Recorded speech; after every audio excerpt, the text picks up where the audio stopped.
Welcome back, everybody. Hi. To Tokusatsu Girlfriend. I'm your host, Squall. I'm Laura, your Tokusatsu girlfriend. Yeah, you're really the main host. I'm just kind of a co-host here. Oh, no, I wouldn't say that. I'm sorry, I take the reins on everything just because, like... No, I'm glad that you do, because if it were up to me, there'd be a lot of awkward pauses and silences, and I wouldn't know where to go. So this is real. It works out. It's beneficial. It is. Welcome back. We are Tokusatsu Girlfriend, where I take my wonderful, beautiful girlfriend, Lauren, on her Tokusatsu journey, and you guys get to come along with us. So if you have been following us for a while, you'll know that we took a small break. Yes. About, like, what, a year? I would say so. It felt much longer, but yeah, a year is probably pretty accurate. Watching Garo, we kind of split that.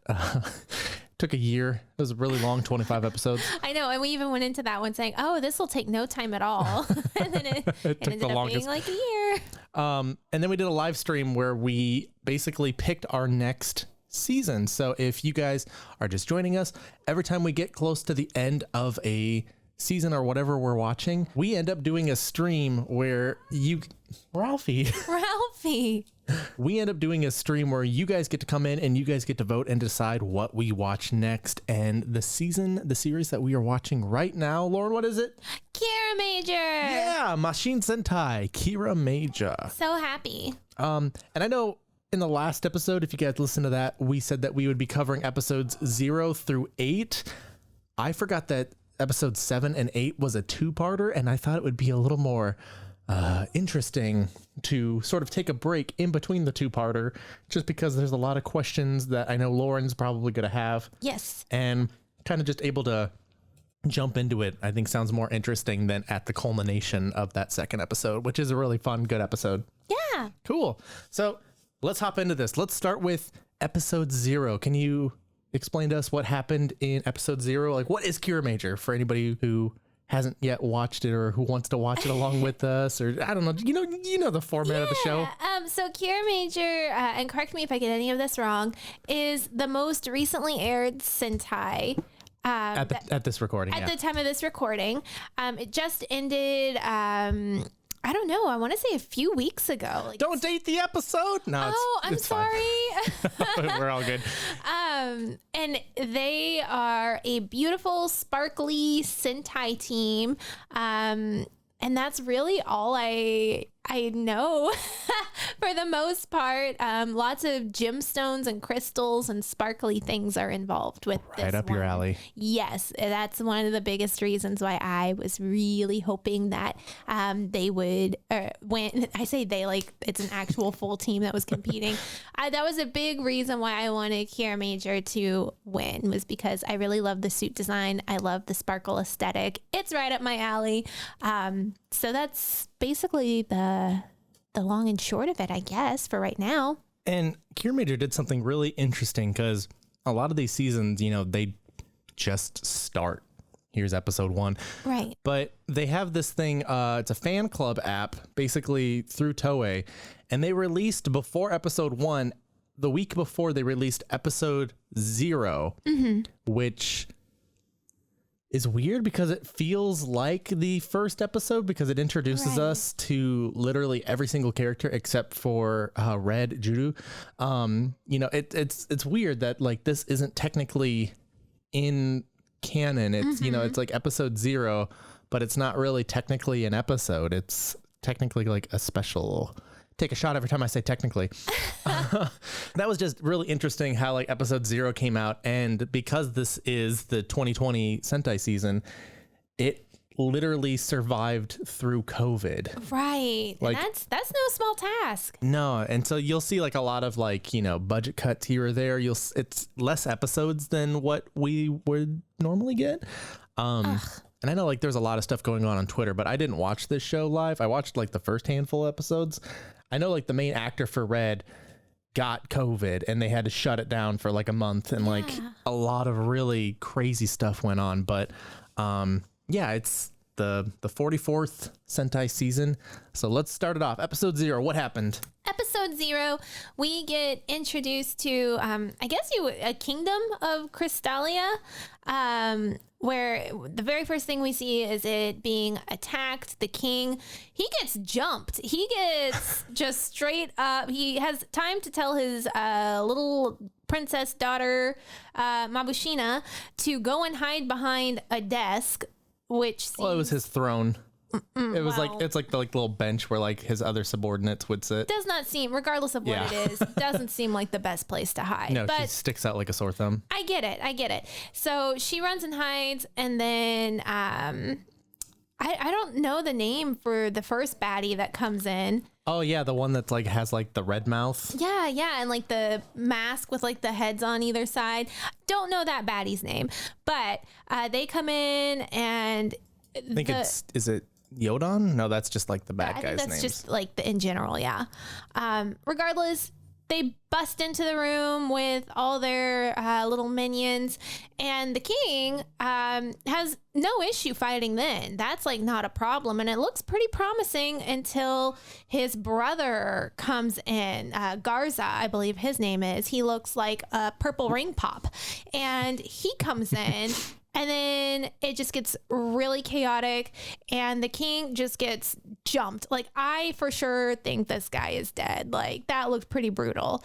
And it all happens in front of his daughter, Mabushina, and she has to be traumatized from that. But then the crystals that are in the back of his throne. Good hiding place. Right? They all start talking to her, and they're like, girl, we got to go to Earth. We have got to find the sparkly warriors, and they're going to save Crystalia. Also, they never mention we're going to save Crystalia. They just say we got to go to Earth. Well, they're trying to get out. That was the also. I was about to say also we got to go to Earth now. Yeah. So I think they're just dipping. Yeah, we're out. Also, that monster, its name is Carantula. I don't think I've read that once while watching this. I don't believe so. That's new to me. I'm probably saying it wrong too, whatever. That's okay. Anyway. So the crystals and Princess Mabushina go down to Earth. We very briefly see this, I don't know, I guess for lack of a better word, corporation called Carrot. Mm-hmm. But it's very quick. It looks like they're explorers and they're excavating, and they find her trapped in, well, not trapped, but inside this crystal. Embedded. Yes. I assume they break her free, because then the next thing we see, she's out and about living life on Earth. And she pairs up with, oh my gosh, I cannot say his name. Just call him the pen, pineapple, apple pen guy. That's hard to say too. Hakataminami. Yes, him. She meets him. And I don't really know what he is to this company, but he is a big deal to it. I think he's like the Elon Musk of it. Like, he's just kind of like this really cool, nonchalant, like hangout dude. Yeah, he is. I feel like he's like the owner. Like, again, it's not really specified in the subs. And if it's written somewhere, I don't know. I'm not going to do extra reading for this. That's bullshit. But like, I'm pretty sure he's like the leader of this thing, or the owner, or like the benefactor. That's the impression I get from him. And so he and Mabushina, they team up, and the mission is to find the pairing to each of the crystals, because they're all paired to a counterpart, a human counterpart that will then become a Kiramager. And so that 0 episode is all the crystals seeking out their counterparts. So we get to meet, oh gosh, and I'm so sorry. Just say the color. I'll say. No, I think I want to try and get their names. Okay. Senna. Yep. She is green. She's a track star. And she's a track star. She's running for Geki Rangers Corporation, which I would have never known that. You pointed that out. That was a big one when the show first came out. Was everyone's like, is this Geki Ranger 2? What? She's great. She's adorable. And so she gets paired up, and I believe she's first. Mm-hmm. Then we see, oh gosh, I'm afraid to pronounce his name. Shiguru. Okay. Yep. Okay. The leading man, Shiguru. Yes. He's Oshikiri. blue, and I already think he's my favorite. He is the best character. I love him. Oh my gosh. It's so hard. If I can just make like a side tangent real quick. Tokusatsu is so like it's like a lot of actors' first experience. It's like their first step really in the door. So a lot of times the acting is not very good. Like, you know, it's very cringy. Even if a character is really beloved, even if they're really good at like the choreography, like sometimes like they have lines that just come across weird, or like a very like typical Japanese is like, if you think of like Shikenja Chiaki, how he's always going like, eh? And it's like, ugh, what are you doing? Like, it's just not a good look. Very rarely do you have a character and an actor who literally gets nothing. He gets nothing in the script unless it's like one of his episodes, but he makes every moment he's on screen something. He is a true actor. He's constantly reacting to stuff. And I told you like early on, like just watch him, because even when like Red's talking or like Yellow's talking or Green's doing something, he's in the background, like giving it 110% with his expressions and his looks. Like, oh my God, when they introduced like Gemini and his like just all of his reactions, it's beautiful. And he doesn't even have to be the focus episode to be the best character. It's kind of like if you watch Gokaiger, watch it for Doc, watch it for the Green Ranger, and just watch him in the background. Watch him every time you get, because he's just, there's nobody watching him. There's nobody like telling him he can't do something. So he's just going wild and crazy. I love him. Anyway. But yes, he is an actor, a leading man, a heartthrob. And he's great. Just like you said, just watching him in the background, his expressions, how he reacts to situations, even when the focus isn't on him, just spot on. Yeah. So he cracks me up. I love him. Then we get Yellow. Yeah, I know. I'm trying to remember how to say his name. Tametomo.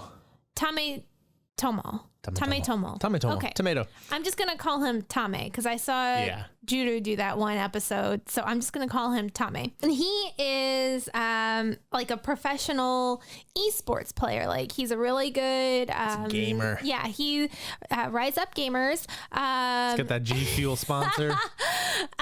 Yeah, so he is like a big time gamer. I assume he does it professionally based on what we saw of him and the crowds that he draws. Yeah, I don't know too many other people who play video games where crowds watch. Right. Like Guitar Hero, I think was like the only time that normal people could play a video game and there would be a crowd to watch. Well, he's doing pretty well for himself. Yeah.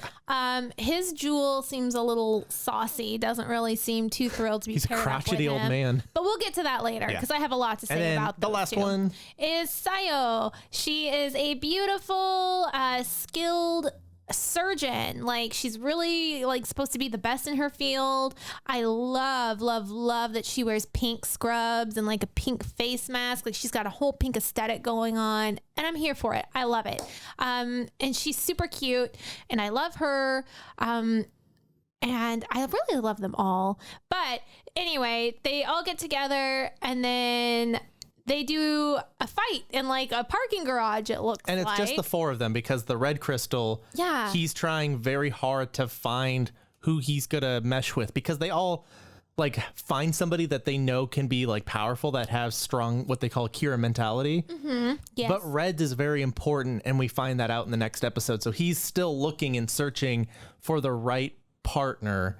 And I feel like if this episode was longer, they would definitely like have him like trying to like find, you know, and talking to other people and just like being like, nope, this guy's wrong. Nope, not her. But he's off doing his own thing. So the four of them have to stop enemy invasion in the giant. Yeah. By the way, they're like in the city with like this giant palm tree building. Yeah, that's the Carrot building, I believe. Yeah, which in no way would ever get built. Like they would never get it looks like one of those permission. Legos, like palm tree Lego things. Especially the little tree branches at the top. Yeah. But yeah, they do their fight. They show off all their moves and it's amazing. They fight so well as a team already. They're already super powerful. Then come to find out it was just like a VR mission. Like it was all fake. Mm-hmm. But they work so well together and it's just showing a lot of promise for the team and they haven't even found Red yet. So that just means it's only going to get better. That's kind of a little tease at the end as he's nearby and he's literally in the school building that's right next door to all this going down. Drawing his heart out. But yeah, one thing I do want to point out with the show too is like I love and I also hate when like they have a specific, I don't know, like wardrobe or like outfit that they have to wear. Like, I'm trying to think, like Rue Soldier, they all had the same outfits that they were constantly wearing. And I guess Kiramager has the same outfits that they always wear too. But like this episode 0, we got to see them in 2 different types of outfits.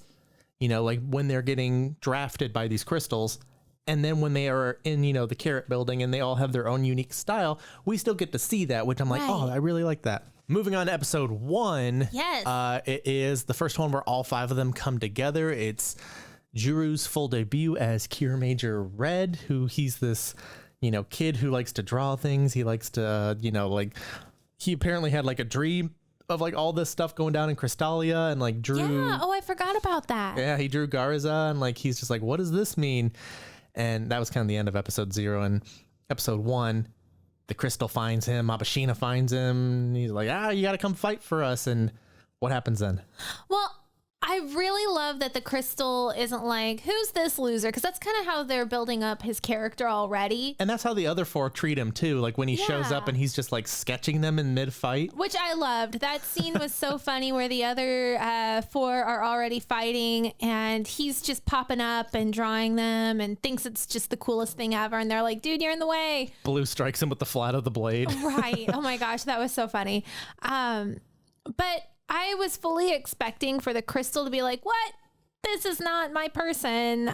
I reject this. And Mabushina's great. I knew she was going to be on his side, but I really thought that the crystal would be like, no, not happening. Find someone else. But he wasn't. The crystal is like, this is my person. I love him. He is perfect. Look at this Kira mentality. You are not going to find a stronger one. This is it. And I was so happy to see that. Well, I think it's because he got to choose. It wasn't like they were partnered with them. Literally, they got to choose. And I feel like a lot of vibes from this remind me of like Go-Onger. I know you haven't seen Go-Onger, but like they're these, it's basically the exact same story. They're on another world that gets attacked by bad guys and they retreat to Earth to find partners to team up with to fight. And literally their body is made out of the energy from them. In Go-Onger, it's their soul. But they get to choose the people that they're partnered with. They're not just like partnered with some asshole that they're like, I gotta deal with this guy. No, it's like they get to choose him. And like, he's so gung-ho on Red and everybody, it's like, what? Why? Like even the 4, you know, when they untransform for the first time, he's like, oh, I know you. You're this famous race track star. Oh my God, you're a world famous like surgeon. Oh, I love all your movies. I don't know who you are, Yellow, but you know, and all of them are like really dismissive of Juru. And that's when we find out that he has the same ability as Mabashina's father. The reason why he's king is because of his imagination, kind of like Tokyo.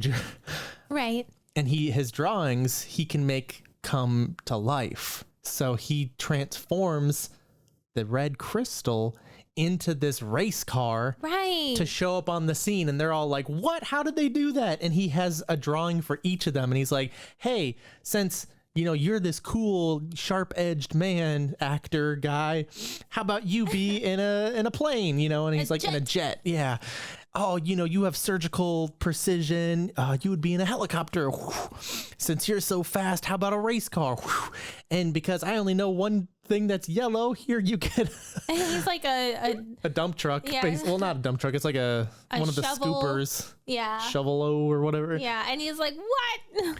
And like just the first episode of him like transforming and like being able to do it and everybody like doubting him and him just like not even caring even. He doesn't even like, you know, it beats him up for a second. Yeah, but I mean, to a certain extent, he's like, what? No, I can't be a Kiramager. And then Red, his little crystal, is like, well, not only are you a Kiramager, guess what? You're the leader. Yeah. And he's like, oh my God, no. But he doesn't. He doesn't like say like, absolutely not, find someone else. He's doubtful of himself at first, but then he's like, you know what? I got to do it. And does it? He does. And it's so nice too. Like, again, Go-Onger is one of my like favorite Sentais. I know it's not like in the overall gamut of Sentai like the greatest, but I just love the characters. I love how goofy and how unapologetic it is to be itself. And in that series, you get these 5 goofball dumbasses kind of like Kiramager. It's actually almost the opposite. You know, like most of them are pretty serious and they're, you know, pretty focused. But then you have these other 5 characters that they're partnered with. So you literally start the show off with 10 characters, and it's like it's fun, you know, and it's cool to juggle it. And then they add, you know, more in. They have like their mentor, kind of the same thing with this. Right. But episode 1's great. Their whole like mecha fight without transforming together is amazing and great. It's so cool. But yeah.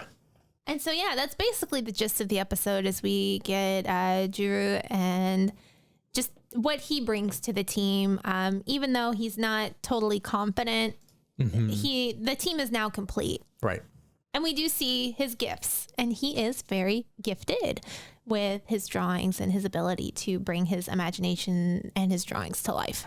Moving into episode 2, this is a green focus episode. Yes, it is. And I really liked this too. Can I just jump into it? I'm sorry. I'm so sorry. No, you must not. Well, we gotta follow a specific flow here. I just really liked, I think it's something that you don't really see too often brought up in like superhero shows where the superhero is a normal everyday person until, surprise, you're a superhero. And it's that they do have real lives. They do have responsibilities. And again, especially with this group where they all have big real life responsibilities and things that they're famous for. You know, in other superhero shows, I feel like if they introduce something like that, then it just kind of is like they never revisit it and it's never an issue. It's just like, oh, they're going to give all that up to now be, you know, a superhero. And this actually kind of touched on it and was like, hey, you know, Senna is a track star, but she's got a track meet at the same time that the monster's attacking. I don't know. I just feel like that's something that you don't really see brought up too often. That's never really addressed in superhero shows. It's just conveniently, oh, they never have to do their real life thing at the same time that there's a battle. So I thought it was really cool that this was the focus of the episode. Right. And they kind of have to keep juggling it. Like there's multiple instances like Senna has to go do her run because, you know, one of her senpais has to, you know, it's a big make or break meet. So if she doesn't put in and, you know, help out, it's a team effort, you know. Right. Just kind of like what they're doing, too, is a team effort. And because Senna's not there when they first fight the monster who's like blowing up, you know, the amusement park, he imagines what if blue and pink's crystals could fuse together and it creates the first, you know, like little robot guy that can fly in the air and saves the one family that's in the that got targeted on the Ferris wheel. That's in the Ferris wheel. Yeah, it saves them, which is really cool. And then like to kind of reverse that at the end of this episode, blue and pink have to go off and do their job. So it's literally just red, green, and yellow. And then he's like, well, what if we're all on the ground? What if we like form together? And it creates, you know, like their separate one. You have the land mage and then you have the sky mage. And another notable thing about this episode is my favorite thing that they've done in this show is the Gemini doll. Yeah, that's when, you know, it's astrology. So I'm here for it. Just the idea that like they have this gag that you see in this episode. The Gemini doll, if you're not watching along, the Gemini doll is formed from Mabashina's tears, and she's reading like a Lupin Ranger looking manga, which is a fun little haha. But she cries, and when she cries, it creates these crystals that they can use. And because of Juru's cure mentality, he creates this doll that can take on the form of whoever touches it. So like Shiguru, he goes over and grabs it and it turns into him. So there's 2 of him. And if you watch, like, again, if you watch him, they're both doing something different. They're not just standing there. Like the doll one is like clearly dumb and like, you know, like always in the background. It's really funny. And so that's what they do with Senna so that she can go and do her race. You know, here you use this doll and the doll can go run for you. And then you come and you fight for us. But what we don't know is that Juru really understands, and I think this is what I really like about him as a Red, is he really understands how important this actually is for Senna. And if it's this important, she shouldn't have to miss it. Right. And on that note, I just want to point out that this entire time, Yellow is giving him shit. Yeah. Like, oh, I'm sorry this isn't, for no, cussing, you're fine. but this isn't how a leader should act. And he's on his back, and this is where I'm really kind of giving the side eye to Tame.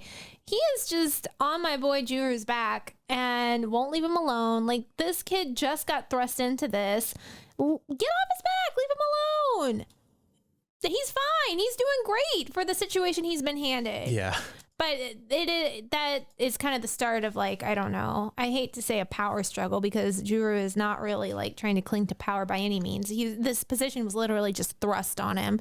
But it's very clear that Tame feels that he is more qualified to be the leader, and he has no problems letting Juru know that. And they reference that a little bit later in on his episode. Yes. So we will definitely keep talking about that. It's kind of like if you watch Shinkenger, it's like if Chiaki was the leader and Takeru was like just kind of the yellow of that team. It just the dynamic to him feels off, and he's just like, I should be the leader. I know how to do all these things.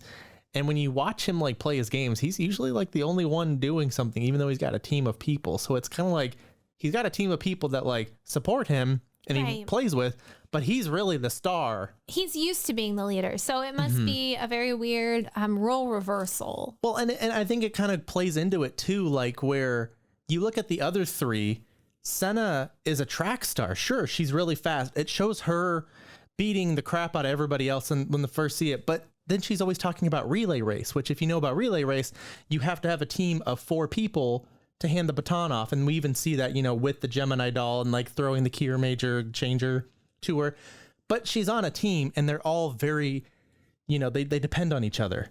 You look at Sayo,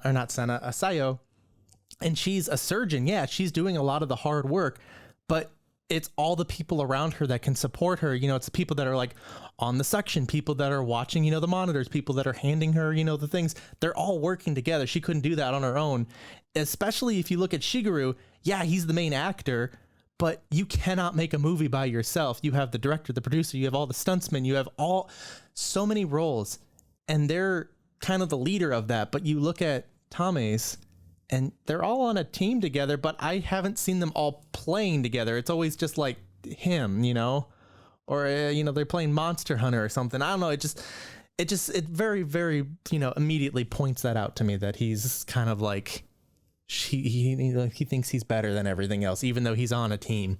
And that kind of translates to this, but, yeah. So let's move on to episode 3. This was a blue focus episode with Shigeru, and it's kind of fun because it's like, look into his life. It's kind of like a TV special where we get to see the behind the scenes of Shigeru, and he gets a giant clamp on his head. Right.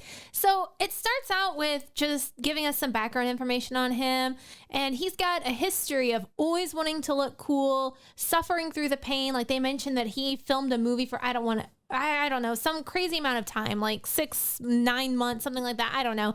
And apparently he had like hurt his leg really, really badly, but he didn't tell anyone. And he just kept going on and told everyone after that he was actually seriously hurt. And that's like his whole thing. That's his whole shtick, is that gotta be cool. You gotta be cool. Never show the pain.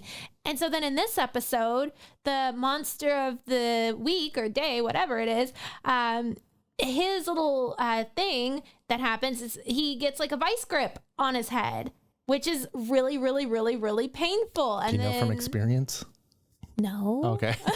You just said it like from experience almost. No, I just meant looking at him and his reaction.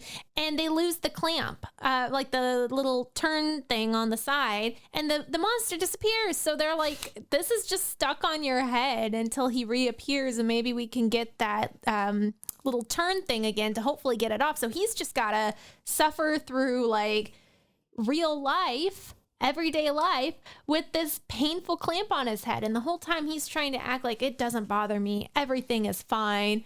But we do have that scene where he's finally by himself, or so he thinks, and he gets into his dressing room, and as soon as the door is closed, he's like, oh my God, this hurts so bad. I'm in so much pain. And then immediately the team's in the room and they're just like, so it does hurt.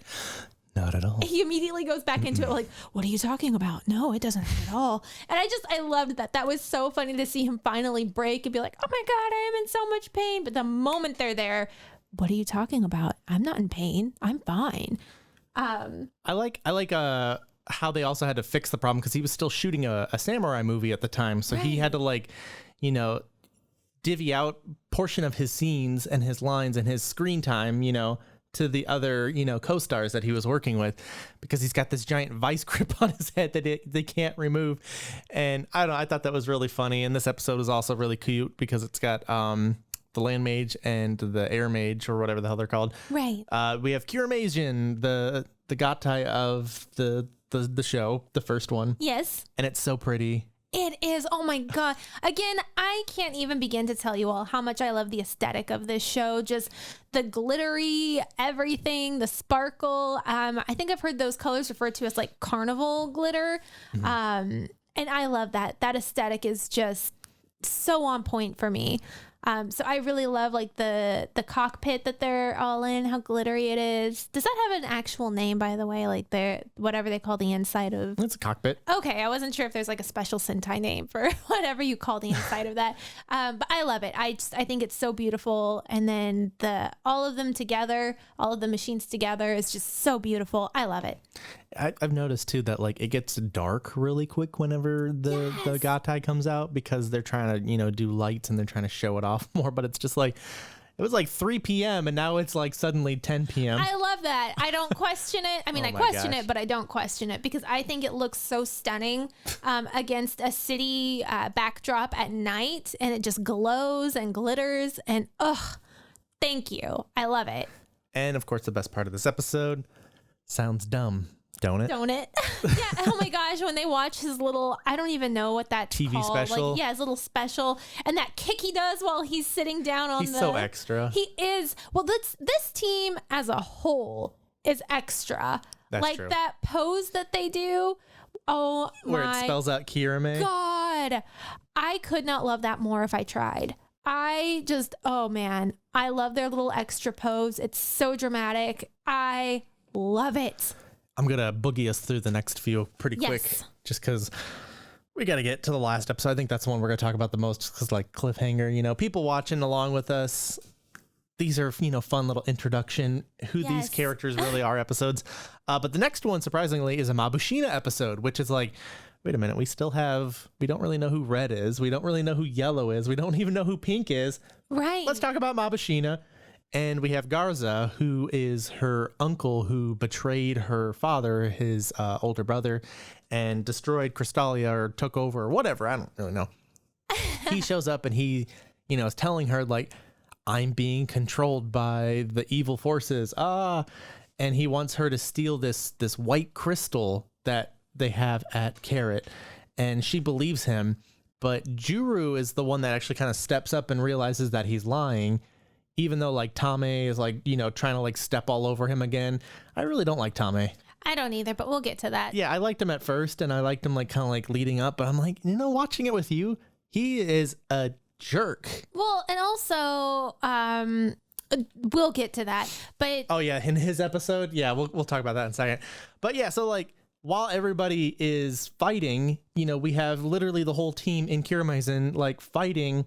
And they get tied up by all these things. And so Mabushina and Garza are all by themselves.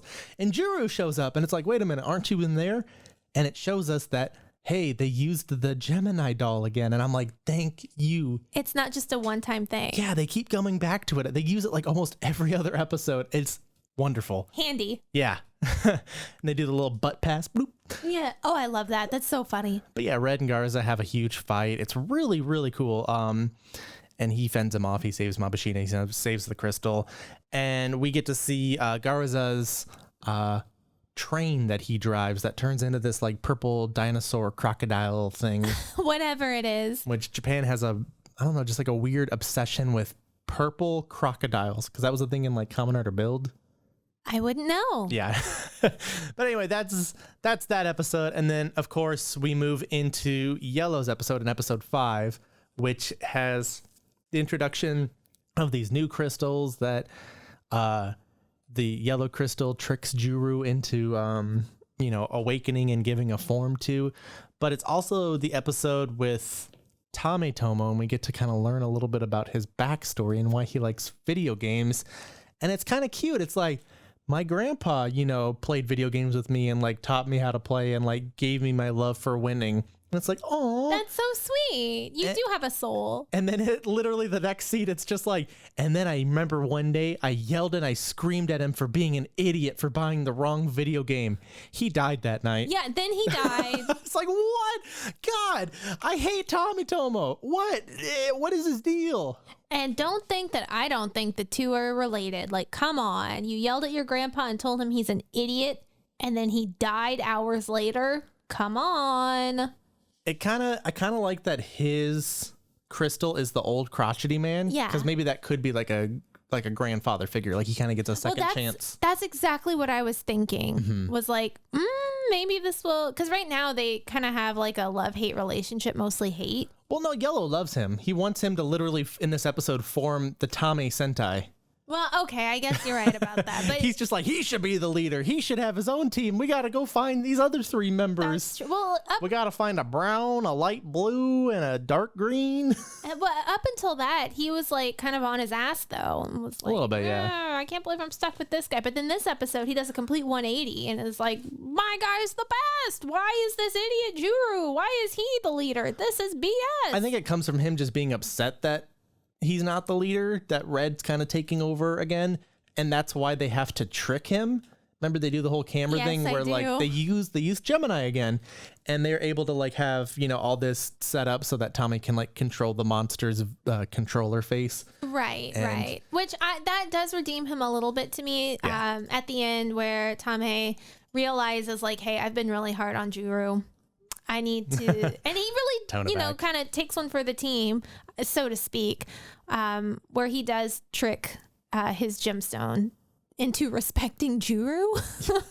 That's really what it was about. Yeah. So I did get some respect for him because it sounds like he's giving Juru some respect, and that's all I want. Just respect Juru. He is so sweet, and he's doing his best. And like I said, like Juru, that is, understands where everybody comes from. He's super understanding. Yeah, he's super empathetic. And I feel like that's a quality in this show that I see a lot of people on Toku Twitter not understand how to be empathetic, but they've seen this show. Why can't they be more like Juru? I'm telling you. Just be more receptive to other people. You don't know what other people are going through. You don't understand what, is going on in other people's lives. And just be helpful, be respectful, just be empathetic to them. If you can offer them an ear or support anyway, do it. But like, oh my gosh, I see so many people just idolizing Juru, and they completely are just asshole children. Look, all I'm saying is he's creative and empathetic. He has got to have some heavy Pisces placements. So, speaking of Pisces, episode 6. This is your girl, my girl, Sayo. She gets bonked on the head and becomes a 5-year-old. I love this so episode stupid. So much. I know, it's a really good one. I remember like once she was starting to act like like all of her crying and stuff like that, you looked over at me and you were like, this is just you. Yeah, she became a Pisces. But yeah, so she bonks her head and she becomes a 5-year-old, and she has this photo that we see earlier that was it yellow or blue? It was blue. Someone knew about her and like kind of what that photo meant, but we have to find it out because the Monster of the Week takes pictures of people and they disappear, and we immediately lose blue and green. And so it's just yellow, asshole, red, and pink, who's now a 5-year-old, that have to deal with this monster on their own. So they're hurting. And we find out in the picture, there's a Sentai alum there. There is the guy who was in Jew Ranger. He played Black in Jew Ranger. Tetsuo Daimonji, who played the Jew Ranger Black, like I said. But yeah, he was in the episode, and he was like kind of like a father figure. He's like her, like, I don't know, like almost her instructor because it was like an karate Aikido dojo or something. It was an Aikido class. Okay, yeah. And we learned the story behind this picture of her holding this dog was they saw this dog go into a construction area, and it was literally a life or death situation. And she right then and there realized she needed to have the resolve in order to save this dog. Right. And so that photo of her looking so goddamn triumphant. She does. She My looks so goodness. determined. I would not mess with her, and she's only 5. She's holding that dog, and she's just like, try it. Yeah, and that's the reason why she wanted to become, a doctor and a surgeon was people shouldn't have to make those decisions. She wants to be able to help people through that. And it's like, this is what I'm here for in Sentai. When they hit these kind of story beats, they're so good. And Yellow ends up getting, captured, and Red ends up saving her from getting captured too. But she can't transform because her Kira mentality isn't the same because she's this 5-year-old girl. But it triggers in her again, and she kind of has the same lesson, even though she doesn't really remember it because all of her memories in her frontal lobe, have gone out for the day. Well, and doesn't she, like, when she transforms, like, because she's still, even though she gets that ability to transform, that doesn't, like, save her or make her, oh, I'm back to normal again. Like, she is still a 5-year-old. Like, she even says something like chicken and rice or something like that. Something that a little kid would say. And it's like, oh, she's still a 5-year-old, but now this is like what it would be like for a 5-year-old to be a Sentai hero. Yeah, it's pretty fun. And yeah, she ends up saving the day. She cuts him out of the monster in the sky. I really don't really know what's going on there, but anyway, that's pretty much the episode. And then she's playing with Mabushina, who Mabushina's like, I kind of like her being young. This is fun. It's like having a little kid. And then she bonks her head on Sayo, and Sayo's perfectly fine again, which if you ever have head trauma, I am telling you, I'm not a trained professional. Hitting your head again will probably not fix your problem. No. Lauren got bonked on the head pretty bad. And I would never, offer to hit her or whatever on the head again. Thank you. I'm so glad. Yeah. But that leads us into the last episode we watched of this. Again, we're only watching through episode 7. So if you guys are here, and I know I told you to watch episode 8, we'll get to that in the next episode. I just trying to break it up evenly. And I thought this was a really good kind of stopping point with us with episode 7. What happened in this episode? So, in episode 7, I am drawing a blank, and we just watched it. It's because we're talking about all the other ones. It is, yeah. So Juru is being forced to be trained by everybody on the team. They watched a documentary where it says a team's only as strong as their leader, and they all have really good skills that they want Juru to have as well. So they each divvy up his free time into an hour chunk, and they are just running him dry. And I love it. It's so funny. They are so, God, the actors are so good, and these characters are so good, and it's so funny. I love, after he finishes his training for the first day, they comes back with Tame, and they're like, we all need more time training with him. And Shigu is like, okay, guys, hypothetically, what if we only let him sleep for 3 hours? 9 hours for eating and studying. That means we would have 10 hours left over, and we could split that here, and here, and we'd get, yeah, it's pretty great. And he's like, but of course, sword training, I still need 4 hours. And then I think it's Sayo who's like, absolutely not. Not because, that's crazy. Only no, she wants hours. The time too. She's like, we all get equal time. I'm pretty sure that was Senna, but that might have been Sayo. That I think sounds it was like Sayo. more of a Sayo thing It was to a be Sayo. like, no, we all get equal time. Well, the thing is when he's training with Senna in the beginning, he passes out and he has that little vision of this white train. It looks like it's giving me Den-O. Yeah, it's definitely like a Den-O kind of vibe. And that plays into goes in later because our monsters of the week are 2 brothers, which remind me a lot of Gokaiger. The best episode of Gokaiger are the red monsters. They're like brothers, one's really big. He's like this silver humanoid who's got this giant red growth on his shoulder. And then his little brother is his older brother is this little sponge looking red guy that he holds onto and he throws at the enemies. It's really funny. That's what this kind of reminded me of. But in this, it's an oven and a freezer, and they're brothers. Icy and hot. Pretty much. Garza, he betrays the younger brother. He gets him to think oh yeah, I'm on your side. I'm a younger brother. I know what it feels like, bro. He gives him a bottle of pop, puts it in his little freezer head. What's pop? Soda? I guess. We gotta keep it open for everybody, Okay. With your pop talk. If you guys think that it should be pronounced pop or soda, if you go to our website, go to the Twitter, vote for it there when this episode goes up. I want to hear what you guys think. Pop or soda? Let's end the debate. Anyway, or if we should just call it all Coke. No. So basically, he betrays them. They fight the big version. They all get, in their gatai together. And literally during this, Juru passes out because of the exhaustion. And everyone's like, oh, come on, man. What the hell? No, we need him. And he has that vision again. And right before Garza's about to destroy them, he stops. And up in the sky is that white train. And all of a sudden, it's just this white thing, this white robot that's standing in between them. They're glowing, but let me tell you, if they're glowing, this thing is like effervescent. Yeah. It's like blinding to look at. Right. And you can't tell what it is. It's just this like... it's just this glowing white figure that you can barely make out a form of. I will tell you this. I've seen a couple episodes beyond this. It's my favorite, so far from what I've seen, my favorite gatai in this show. Like, it's so... It looks retro. I love it. I wanted to buy it. It's my absolute favorite.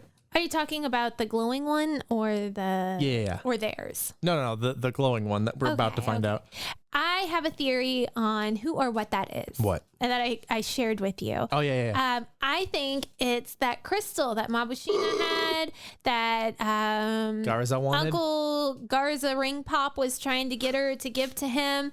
That's what I think. It's just this powerful crystal that's linked to Crystalia and her father. And that's who I think it is. I think that he was able to summon it in a time of need. And that is who/what I think the super effervescent glowing gatai is. Well, this is a two-parter episode, so we will definitely jump back into this, find out what that is, but yes, I'm pretty sure you're right. I don't remember. But no, it's really good, and there's some fun stuff that's coming up. But I wanted to show you something while I have you here kind of live. Okay. The very first thing I want to show you is I had these because, coming back, I wanted to rebrand a little bit. I wanted to kind of like update everything. Everybody that's listening is going to get a chance to win one of these. We have a handful of them, and we're going to send them out to listeners like you. But here is a keychain of the logo that I made. Oh my God. For Tokusatsu Girlfriend. Oh my God. This is so cute. We'll be posting pictures on the website and on Twitter, so you guys can. This is legit so cute. Is this mine? Yeah, that one's yours. Oh. You have one, I have one, and then we have a handful of others to give out. We have some to give out? Yeah, that's what I just said. Were you not listening? You weren't listening. But yeah. I'm sorry. I'm processing a lot of information right now. I had a bunch of those made, so if you guys want to enter to win one of those, we'll have something coming up on the Twitter. So be sure to be following us on Twitter, and we can hook you guys up with a Tokusatsu Girlfriend keychain. And they're really cool. They're this is heavy duty. Listen. They're really cool. They're like see-through. I like it. I think it's a good size too. This is legit. It's gonna look so cute on my keychain. But the other thing I wanted to show you was this. So for our artwork that we did with Let's Talk Toku. What am I talking about?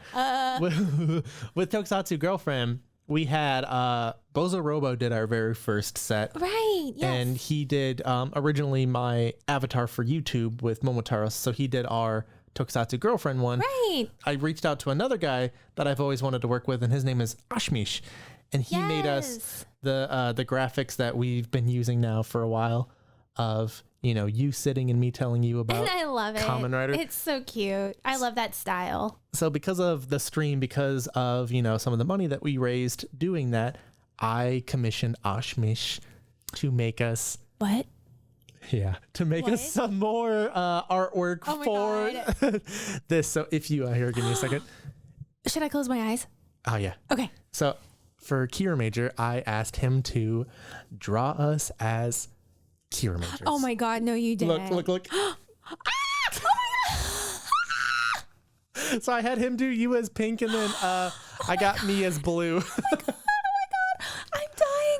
Those are so cute. Oh my God. Shut up. He even did your blonde hair. I know. Oh Oh my God, I want to scream so badly, but I know that won't be good for recording. Oh my God. You could scream. That wasn't a scream. I know, because I don't. Scream. No, because Scream. I don't want the people below me to hear us. I wouldn't worry about the people below us. I'd worry about the people to the side of us. Yeah, you like it though? Oh my God, yes, they're so cute. Oh my God. So I kind of, I don't know. Should I put this on the thumbnail for this episode? Yes. Okay. So you guys have already seen it by now. But you got to hear Lauren's first reaction to both of these fun little surprises. But yeah. Sorry, I don't probably have anything else to surprise you with for the rest of this season, but That's okay. That's okay. they turned out so good. I love the design, and like if you like really zoom in on the crystals, like it has like a little fun sparkly texture to it. Oh my God, it's so cute. They're so I'm gonna cute. Cry. I want to get them like on a little sticker or something. Yes. We should like start collecting all the stickers of. Does he have them together, or are they? Is it just a separate file? No, yeah, they have them together, but I downloaded the separate ones just so I can use them easier. Okay. I was like, do we stand next to each other at any point in these, or? Yeah. Oh my God, I love it. I'm so happy. So that was an idea I had, was maybe the next season, whatever we do after Kiramager, commission Ash Michigan, or commission, somebody else, like just get all these different types of artists That'd in be here cool. to do their style of us as Tokusatsu Girlfriend. I love it, and I am on board. I'm here for it. Cool. Well, hey, that's all that we have for this episode. Do you have anything else you want to add in? No, just that I'm really happy to be getting back into this. I'm loving Kiramager. I'm so happy. I can't say that enough. I can't emote that enough. I'm just really, really happy. I've really missed this. I've really missed interacting with you guys. Please leave comments. I read those, even though I'm not that vocal, like on YouTube and stuff. Please leave comments because I love reading them. It makes me so happy. And I love hearing from you guys. So thank you. I'm very happy. I'm over the moon. Over the moon. Yeah, so if you guys are, listening to this podcast, it's probably hard to leave a comment. You can leave us one on Twitter where we post it. You can leave us on the WordPress website that we're kind of rolling out using. If you haven't seen it, go check it out. Or if you're listening to this on YouTube, sorry, there's no video. There's a whole snafu with the whole video thing. And it's just easier, and I feel more comfortable for both of us to just sit back and do a podcast. It's easier to produce as well. And I think the content's just better than when we're trying to force it on a video. I agree. So that's why this is still just an audio. But anyway, thank you guys so much for listening. Thank you so much for technically watching if you're on YouTube. Yes. We'll see you guys all on the next episode, where we'll be covering episodes 8 through... Let's do another set of 8 episodes. So Okay. 8 through 15. Sounds like a plan. And unless that changes for whatever reason, 8 through 15. I'm here for it. I'm down. Thank you guys for listening. We will see you all, or we'll catch you all. Yeah. I don't really know what the right terminology We'll be is. around. Yeah, we'll be around. You guys hopefully will be around too. Bye. Bye.